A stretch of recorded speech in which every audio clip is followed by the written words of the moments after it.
Assalamualaikum warahmatullahi wabarakatuh.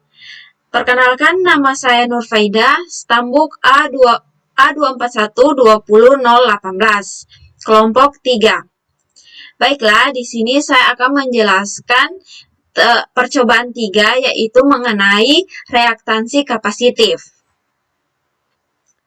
Baiklah, di sini penjelasan saya tentang reaktansi kapasitif ini mengenai 4 hal, yaitu yang pertama, pengertian dari reaktansi kapasitif, yang kedua, prinsip kerja dari reaktansi kapasitif, dan yang ketiga, hubungan arus dan tegangan dalam rangkaian kapasitif, dan yang terakhir yaitu yang keempat, alat dan bahan pada percobaan ini.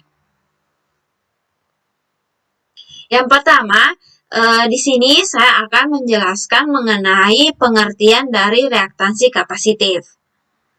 Nah, jadi teman-teman, reaktansi kapasitif ini adalah besaran hambatan yang pada kapasitor saat dilewati oleh arus bolak-balik.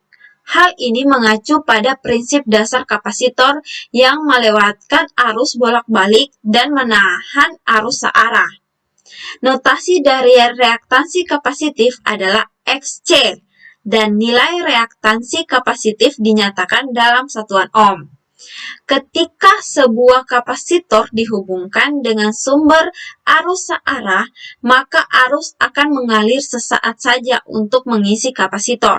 Setelah itu muatan terisi, maka aliran arus akan berhenti. Kondisi inilah yang membuktikan jika kapasitor tidak bisa dilewati oleh arus searah.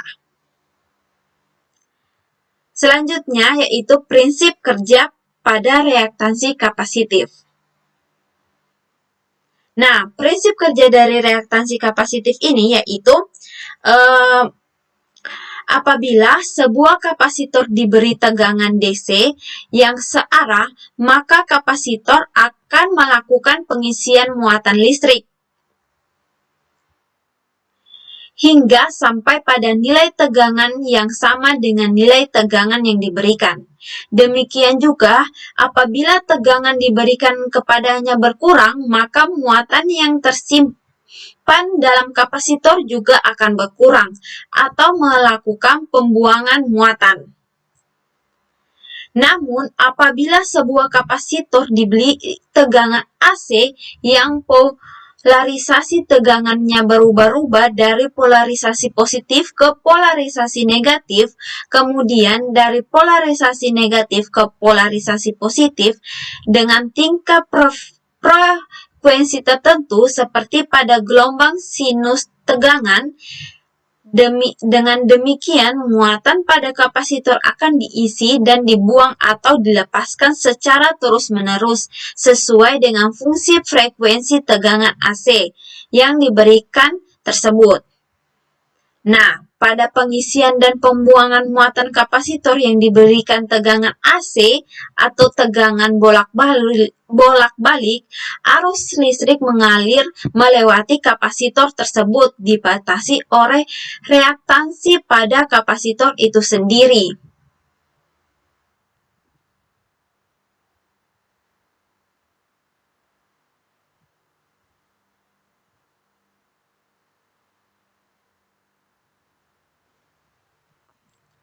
Nah,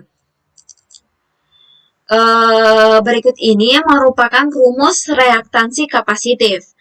Teman-teman bisa melihat rumus reaktansi kapasitif itu yaitu Xc sama dengan 1/2V kali V kali C. Selanjutnya yaitu hubungan arus dan tegangan dalam rangkaian reaktansi kapasitif.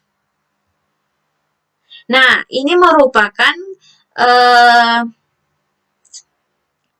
grafik hubungan arus dan tegangan. Nah, jika ketika arus kapasitor mencapai maksimal, maka tegangannya itu berada dalam posisi 0. Maka tegangan arus tersebut, kapasitor tersebut yaitu berada di posisi 0. Begitupun sebaliknya. Artinya, arus mencapai nilai maksimum, arus akan mencapai nilai maksimum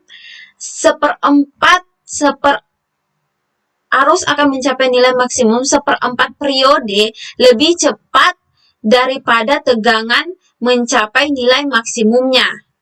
Di sini dapat teman-teman lihat bahwa arus ini akan mencapai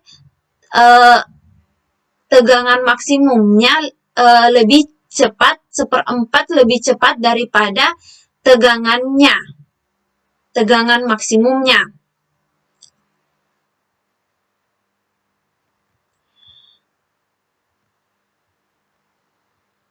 Selanjutnya yaitu fungsi alat dan bahan pada percobaan ini. Nah, fungsi alat dan bahan pada percobaan ini yaitu ada 4. Yang pertama yaitu multimeter, di mana multimeter ini berfungsi